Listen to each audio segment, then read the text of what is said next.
Session 396, Chapter 3, verses 65, 66, and 67. يا أهل الكتاب لم تحاجون في إبراهيم وما أنزلت التوراة والإنجيل إلا من بعده أفلا تعقلون ها أنتم هؤلاء حاججتم فيما لكم به علم فلم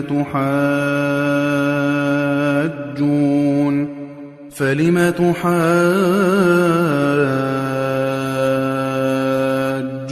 فيما ليس لكم به علم والله يعلم وأنتم لا تعلمون ما كان إبراهيم يهوديا ولا نصرانيا ولكن كان حنيفا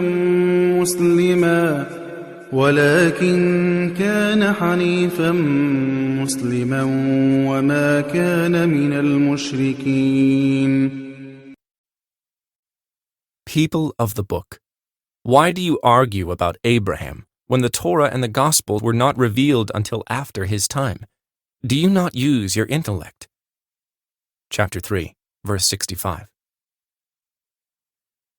The Jews attribute themselves to Prophet Moses, and the Christians to Prophet Jesus. So God asks, why do you argue in the matter of Abraham? He, peace be upon him, could not have been a Jew as the Jews claim, for Judaism came after Abraham, nor Christian, because Christianity came even later.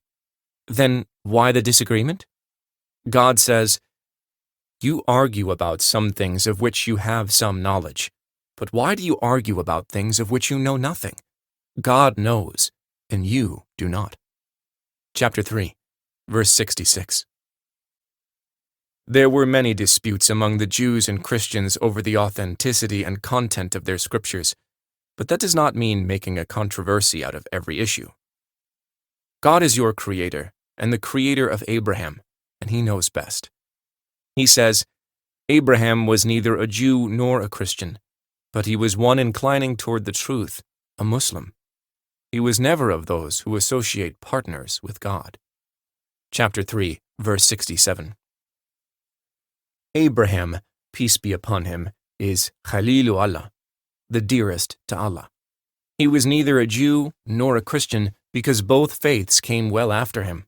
Instead, he was one inclining toward the truth, translated from the Arabic origin, Hanifan. The word Hanif is interesting because it is used to describe something curved, bent, or not aligned correctly. Medically, it represents a deformity in the feet, called clubfoot. So we ask, why was the word Hanifan used to describe Abraham's faith? Wasn't he, peace be upon him, on the straight path? We answer that, yes, Abraham had the purest of beliefs, but he came at a time when idolatry and corruption were widespread. He was sent to correct this crookedness and deviate from it towards God. Thus, his misalignment to the corrupt society around him landed him on God's straight path. Allah created every human with a healthy seed of faith within. This seed grows stronger when nourished with good deeds, and weaker if you head in the wrong direction. When you sin, your healthy conscience steps in to deter you or make you feel regret after the fact. This self-blame is a sign of a healthy state, because it brings you back to the Lord, seeking forgiveness. Be careful, however, because if you persistently sin, then that part of yourself becomes weaker. At some point, the self-blame ceases and turns into an insatiable lust that chases after life's pleasures and leads you astray. But not all is lost. Allah put another safeguard to bring you back to His path, which is the good people around you. If you go down the wrong way, your parents, relatives, and good friends usually step in and advise you. That is why it is critical to surround yourself with the right friends and community. Sadly, at times, both the reproaching self is diminished and the society is corrupt. Evil becomes widespread and even celebrated. God says, "They did not forbid each other to do wrong. How vile their deeds were." Chapter 5, verse 79. Who can correct this situation? This is when the heavens intervene with a new prophet or messenger to bring people back to the straight path. God made the nation of Muhammad the best of nations until the day of resurrection, because He preserved within it groups that speak the truth and stir the society towards good.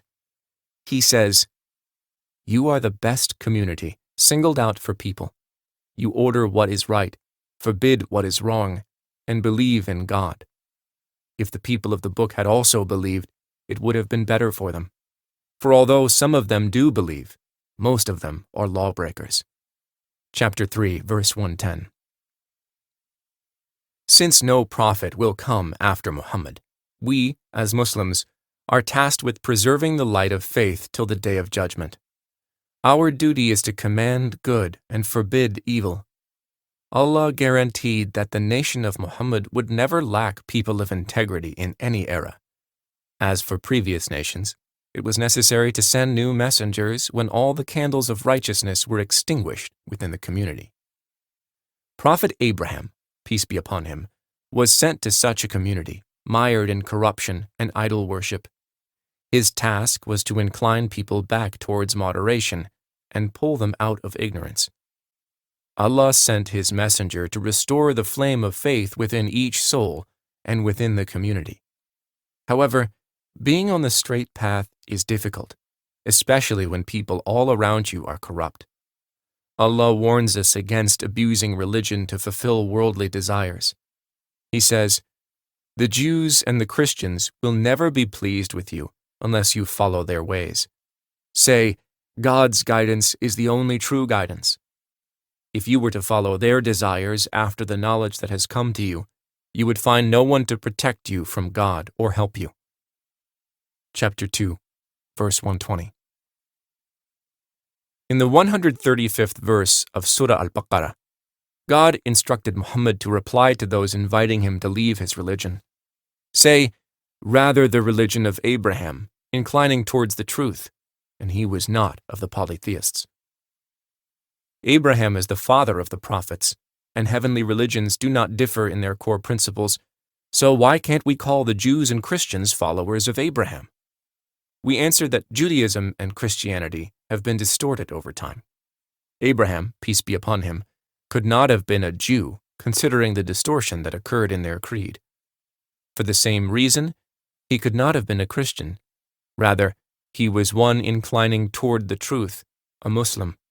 He was never of those who associate partners with God. The word Muslim means the one who surrendered his or her will to the Almighty willingly. Thus, when Abraham submitted his reins to God and faithfully adhered to all His commandments, he became, by definition, a Muslim. Likewise, if we apply this definition to all prophets and messengers, we find that Adam was devoted to God as a Muslim, and so were Noah, Jesus, Moses, and countless others, peace be upon them all.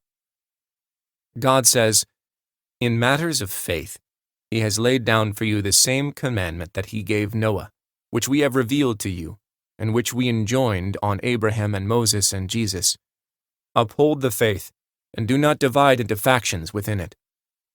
What you call upon the idolaters to do is hard for them. God chooses whomever He pleases for Himself and guides towards Himself those who turn to Him." Chapter 42, verse 13. Each prophet and messenger submitted his will to God and faithfully applied the scriptures, so the word Muslim is a befitting description.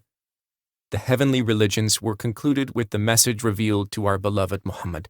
Islam became its official name, and its followers earned the permanent name, Muslims.